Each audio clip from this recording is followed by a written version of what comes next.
Salam suksma angling dharma kepada semua para sinar, para abdi dimanapun kalian berada.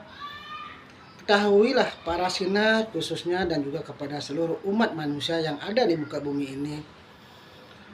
Manusia untuk bisa tembus ke alam-alam yang luhur, yang tinggi, tentunya tidak gampang, tidak mudah.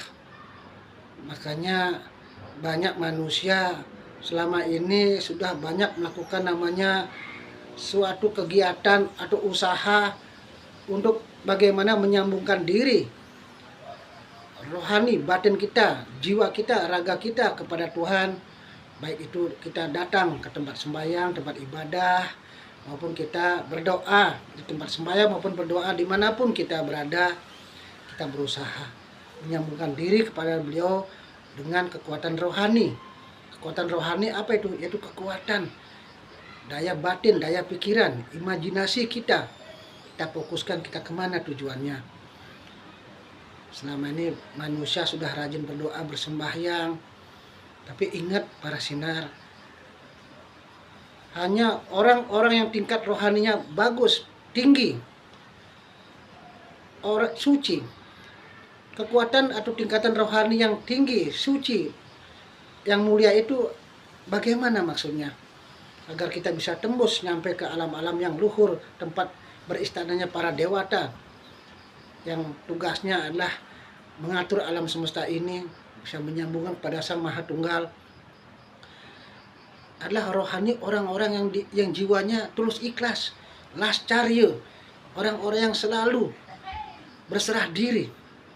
Kita punya keyakinan, kita banyak mengasah rohani untuk selalu berusaha belajar, mencari tuntunan hidup dalam segala hal, apalagi tuntunan yang mengarahkan jiwa kita, raga kita untuk menjadi lebih dekat pada beliau, agar kita menjadi manusia-manusia yang berbudi pekerti yang baik, yang punya jiwa welas asih, yang membuat alam pikiran kita menjadi lebih bersih, lebih cemerlang, yang membuat perilaku kita kan lebih baik.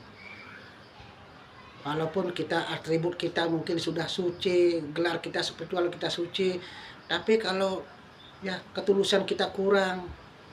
Karena ketulusan di sini tentunya bukan hanya sekedar kita tulus berdoa, bersembahyang, menghubungkan diri pada Tuhan, tapi bagaimana kita ketulusan kita sebagai sesama ciptaan Tuhan, mengabdi kepada Tuhan, terutama bukan ya, selama ini mengabdi kepada Tuhan selalu identik kita kan artinya kita berkunjung ke tempat ibadah, mengaturkan, memberikan persembahan kepada beliau yang punya agama, keyakinan, itu ya salah satu.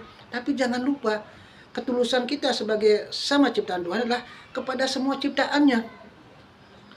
Jadi misalnya kita sudah bergelar spiritual religius, kita setiap sembahyang, kita meditasi, konsentrasi, kita sering menjapa, sering berdoa, mengucapkan ayat-ayat suci. Ingat, kalau kita kepada sesama ciptaannya kita kurang baik, ya pikiran kita gelap, banyak kita negatifnya, akhirnya kita ucapan kita sering merendahkan orang lain, sering bikin orang lain sakit hati karena ucapan kita, karena merendahkan orang lain karena mungkin mereka lebih rendah mungkin di mata kita, karena kita punya kelebihan atau mungkin perbuatan kita banyak menyakiti orang lain. Sulit kalian bisa menembus tempat-tempat melinggihnya istananya para dewata yang memberikan sinar kerahayuan kepada kita. Makanya dengan kalian mau belajar mencari tuntunan rohani, asalah rohani, karena dengan hanya rohani yang jiwanya tulus, bersih, suci pengertian di sinilah tulus itu, dan punya suatu jiwa-jiwa yang mengabdi yang baik, banyak berbuat kebaikan. Jangan rezeki hanya dinikmati sendiri.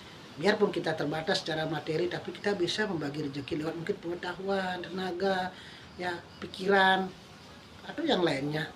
Apapun kemampuan kalian, rohani kita baru bisa tembus ke alam sana yang membuat kita dibawa apa yang mungkin kita doakan. Sebelum kita menembus alam dewata, alam leluhur aja manusia banyak di sana masih singsut, maksudnya masih mentok di sana. Karena leluhur di sana tidak semuanya sudah menewata, sudah menjadi betara, masih banyak roh-roh leluhur kita yang masih menderita. Makanya kita doakan leluhur. Karena doa kita untuk menuju alam sana yang kita pakai kan rohani.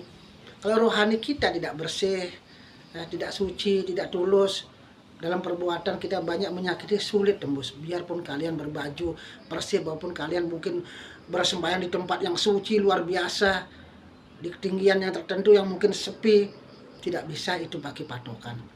Karena Tuhan selalu melihat dan menilai semua perilaku manusia dari segala lini, segala sisi, bukan hari itu aja.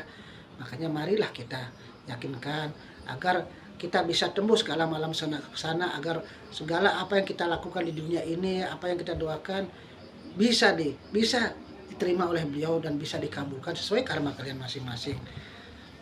Bagaimana kita bisa menuju beliau, nyampe ke alam beliau yang sangat tinggi begitu, kalau rohani kita kotor, tidak pernah mendengarkan nasihat orang lain, tidak mau mencari tuntunan spiritual dalam hidup kita, egonya yang jalan karena kita merasa punya kelebihan.